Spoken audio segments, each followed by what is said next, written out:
à une assemblée. Mais les résultats ont été comment? Différents. Alléluia. Ça veut dire qu'au moment où je suis en train de parler ici à cette assemblée, qui m'écoute, c'est pas un... On se trouvait qu'il n'y avait pas de là-bas, Dieu va nous aider. La plupart, le gros problème, c'est que les chrétiens que nous sommes devenus des chrétiens sensuels. Pas dans la sensualité, c'est pas ça. C'est des chrétiens qui sont au service de leurs émotions, qui interagissent avec Dieu sur la plateforme des émotions, très rarement par l'esprit. Même les expériences pour lesquelles les gens sont en train de pleurer avec l'âme et mort ici, tu dis oh ils sont touchés, tu vas fouiller, en fait ils sont encore sur la plateforme de l'âme, c'est des émotions. Ils reçoivent la parole dans des émotions, ils adorent dans les émotions, ils réagissent aux émotions.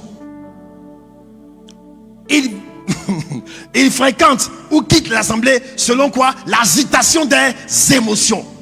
Très peu d'enfants de Dieu sont parvenus au point de marcher par les principes. Les principes sont permanents, les émotions sont fluctuantes, les émotions sont changeantes. Et c'est pourquoi il dit que quand la parole de Dieu vient, elle doit faire quoi? Séparer âme et esprit. Parce que tant que tu seras assis, le siège de ton interaction avec Dieu, c'est ton âme, c'est tes émotions. Tu vas adorer avec tes émotions. Des gens disent qu'ils adorent Dieu, mais c'est faux. Le cantique là leur plaît, ça touche leurs émotions. Les gens pleurent, mais c'est pas parce qu'ils adorent Dieu, c'est parce que quand il dit Seigneur, à quand ma victoire? Mon foyer est troublé, je n'ai plus d'argent dans les poches, je ne sais pas comment manger. Oh Seigneur, que vais-je venir?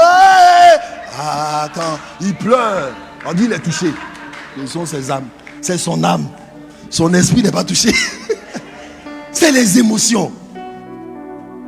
C'est les émotions. Tu parles à quelqu'un, tu lui dis quelque chose, il ne retiendra pas la vérité qui est contenue dans ce que tu as dit, il va retenir la manière dont tu lui as parlé. Et finalement, qu'est-ce qui est suscité? Ce sont ces émotions. L'orgueil est facilité par un homme qui vit selon ses émotions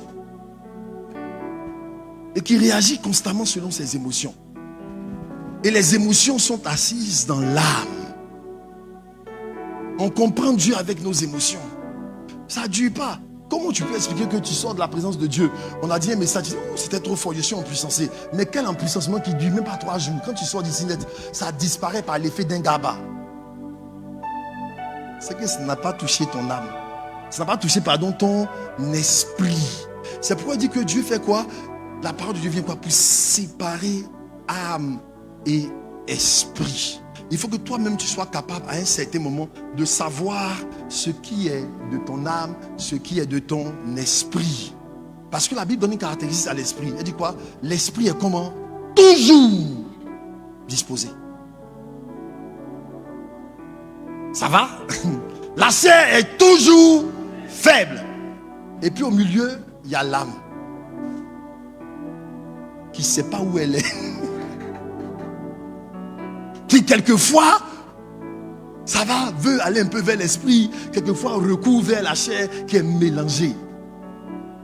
La séparation de l'âme et l'esprit, c'est lorsque Dieu arrive à séparer notre esprit de la pollution de l'âme. Parce que l'âme peut générer de la pollution. Et c'est pourquoi des gens comme David avaient bien compris cette différence en disant quoi? Mon âme, pourquoi est-ce que tu t'abats?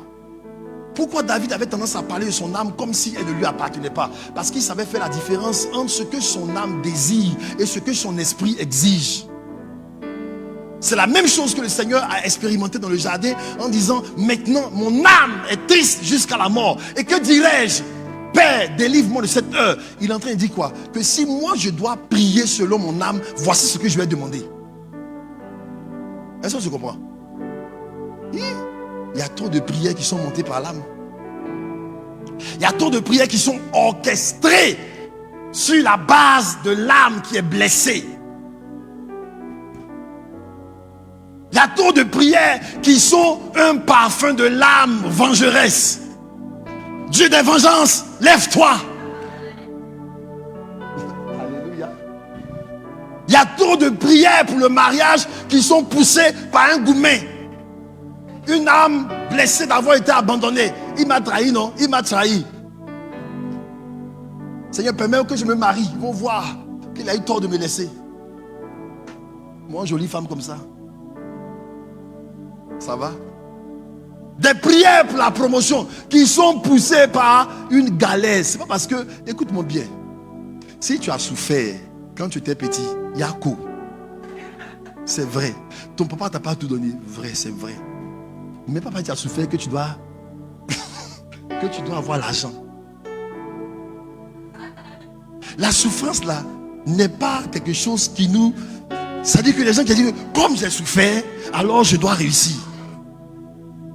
Non. Il n'y a pas de mérite dans la souffrance. Hein. Ça t'est arrivé, ça t'est arrivé.